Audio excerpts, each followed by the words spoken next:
বর্তমানে বাংলাদেশে যে একটা তেলের হাহাকার চলতেছে, আমরা সবাই যদি একটু সেফ না করি, আমার মনে হয় দেশটা দেউলিয়া হইতে বেশি সময় লাগতো না। আজ থেকে 20 বছর আগে বাংলাদেশে যেই পরিমাণে সাইকেল ছিল, এক একটা গ্রামের মাঝে 2 4 5টা 10টা ফোন্ডার খুঁজে পাওয়া যেত, খুব কষ্ট হইতো।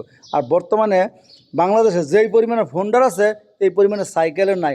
তো ভাইয়েরা, দেশ কত বড় বড় রাষ্ট্র, আমাদের দেশটা একদম গরিব রাষ্ট্র বলতে চলে, তাই না? কত বড় বড় রাষ্ট্র দেখেন তেলের জন্য হাহাকার করতেছে, কারণ একটা যুদ্ধ চলতেছে, সবাই জানেন। আপনি, আমি, আমরা সবাই যদি দেশের জন্য চিন্তা ভাবনা না করি, এক সরকারের দোষ দিয়ে কোনো লাভ নেই। যে সরকার আয়োগ স্বয়ং আল্লাহর ফেরস্ত দাইয়া দেয় মানুষকে পরিচালনা করতে, আমার মনে হয় ফেরস্তার হিমশিম খেয়ে যাবো মানুষকে পরিচালনা করতে গেলে। আর আমরা, একটা মানুষ আম করে পরিচালনা করে, একজন মানুষের 20 কোটি মানুষকে পরিচালনা করা খুব টাফ ব্যাপার স্যাপার। এই জন্য যার যার জায়গা থেকে সবাই যায় যতটুকু পারেন একটু সেভ করার চেষ্টা করুন। যেই জায়গার মধ্যে একটু হাইটে গেলে চলে, এই জায়গায় ফোনটা চালানোর দরকার থাকে। আরে ভাই, টাকার অহংকার না দেখানোটাই ভালো। টাকা আছে এই কারণে আপনি যা মন চায় তা করবেন। টাকা আছে, আপনি গরিব মানুষে দান করেন, কাজে লাগবো। আর এই যে এই যে ফোনটার তেল কিনা, গাড়ির তেল কিনা অবশ্যই করবেন, এগুলা আপনার জন্য ভালো কিছু সংকেত দেয় না, বরং আরও মরার পরে এগুলো আপনার অভিশাপ দিব। ঠিক আছে?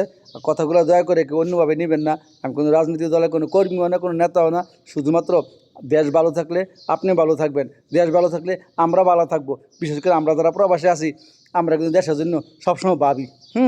আপনারা আমাদের ভালোই জানেন, শত্রুই জানেন। যদিও অধিকাংশ মানুষে কয় যে আমরা নাকি রেমিটেন্স যোদ্ধা, কিন্তু আমাদের দূর সময় কেউ আমাদের পাশে থাকে না। এটাই স্বাভাবিক। যদিও কতটা শুনতে একটু তিতা লাগে, এটাই বাস্তব। প্রবাসী যারা আছে, যে সকল ভাই বোনেরা প্রবাসে থাকে, তাদেরকে সবাই ব্যবহার করে। যেই সরকার কন, এমপি কন, মন্ত্রী কন, শুধুমাত্র কিসের জন্য জানেন?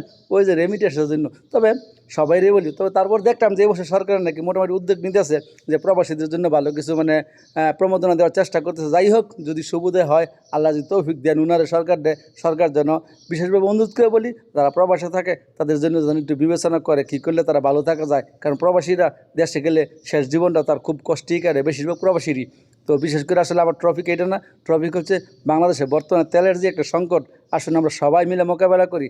যার যার জায়গা থেকে যতটুকু পারেন খরচটা কম করার চেষ্টা করবেন, তাহলে দেশ ভালো থাকবে, আপনার ফ্যামিলিও ভালো থাকবে, দেশও ভালো থাকবে। আর দেশ যদি ভালো না থাকে, আপনার ফ্যামিলিও ভালো থাকবে না, আপনিও ভালো থাকবেন না।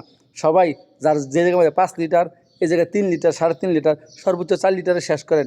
দেখলাম খবরের মধ্যে বলতেছে যে অফিস আদালতের টাইম কমাই দিতেছে, তারপরে ওই কী বলে মার্কেট সার্কেট, এগুলো টাইম কমাই দিতেছে।